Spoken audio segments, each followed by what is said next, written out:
Dari sejumlah daerah di tanah air, kapal yang memuat warga yang baru saja pulang dari merayakan hari ulang tahun ke 9 Kabupaten Buton, Tengah Sulawesi Tenggara pada Senin dini hari. Keluarga korban histeris menyaksikan korban yang dievakuasi ke Puskesmas Mawas Sangka Timur. Kapal yang diduga kelebihan muatan ini berlabuh di Desa Lanto sekitar pukul 24.00 waktu Indonesia Tengah dan hendak membawa rombongan kembali ke Desa Lagili. Para penumpang merupakan rombongan warga Desa Lagili yang baru saja usai menghadiri perayaan HUT Buton Tengah ke-9 yang dipusatkan di Kecamatan Mawas Sangka Tengah. Data Basarnas Kendari menyebut 15 orang dinyatakan tewas dan 19 lainnya dalam pencarian, sementara 6 orang selamat. Berikutnya, kemunculan jutaan kerang ke daratan membuat warga Pamekasan, Madura, Jawa Timur berbondong-bondong datang ke pantai. Bahkan di hari kedua, kerang masih nampak terlihat di pinggir pantai meski keberadaannya sudah berkurang. Kemunculan kerang ke daratan ini terjadi di pantai Padelegan, Kecamatan Pademawu, Pamekasan. Warga berbondong-bondong mencari kerang di pinggir pantai. Kerang ini adalah sisa sebelumnya yang sempat viral. Tak sedikit warga yang berhasil mendapatkan kerang. Warga datang berkelompok dan ada yang secara individu mencari sisa-sisa kerang di balik bebatuan. Dalam video yang beredar sebelumnya, banyak kerang di pinggir pantai. Kerang jenis kupang ini berkoloni menumpuk berserakan di pantai. Pasca beredarnya kemunculan kerang, hingga Minggu sore warga terlihat masih antusias mencari. Diduga kerang terbawa arus hingga bergeser ke daratan.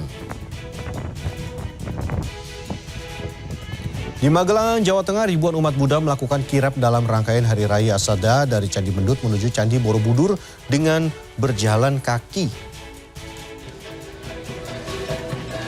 Ribuan umat Buddha mengikuti kirap dalam rangkaian puja Hari Raya Asada dengan iring-iringan hasil bumi pada Minggu sore. Acara ini diawali dengan doa bersama di pelataran Candi Mendut dan dilanjutkan dengan berjalan kaki menuju Candi Borobudur dengan jarak 3,2 km. Acara ini sudah dimulai sejak Jumat 21 Juli lalu. Bagi umat Buddha, Hari Raya Asada merupakan hari suci untuk memperingati peristiwa khotbah Buddha Gautama.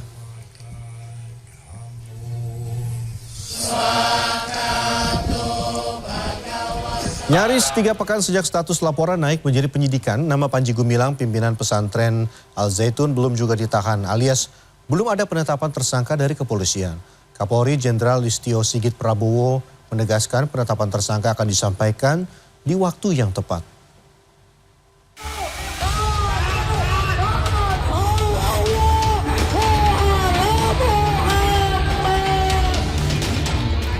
Sederet kasus dugaan tindak pidana di Pondok Pesantren Al Zaitun, pihak kepolisian hingga kini belum menetapkan tersangka. Terakhir, pemimpin Pondok Pesantren Al Zaitun Panji Gumilang diperiksa di Bareskrim Polri pada 4 Juli lalu sebagai saksi. Kepolisian mengakui tidak mudah menetapkan tersangka dalam kasus Pondok Pesantren Al Zaitun. Penetapan tersangka kasus yang menyeret Panji Gumilang masih menunggu pengumpulan bukti dan keterangan saksi. Meski kasus ini telah membuat kegaduhan publik, kepolisian menegaskan penetapan tersangka tidak boleh mendapatkan intervensi dari manapun.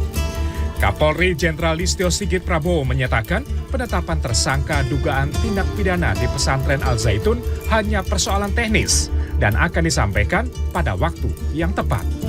Yang jelas progres jalan.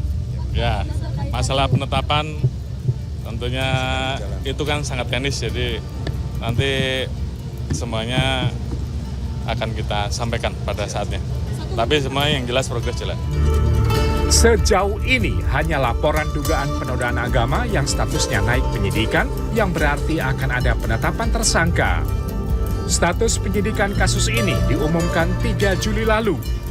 Berdasarkan alat bukti dan keterangan 5 saksi, maka nyaris sudah 3 pekan terlapor Panji Gumilang belum juga ditahan.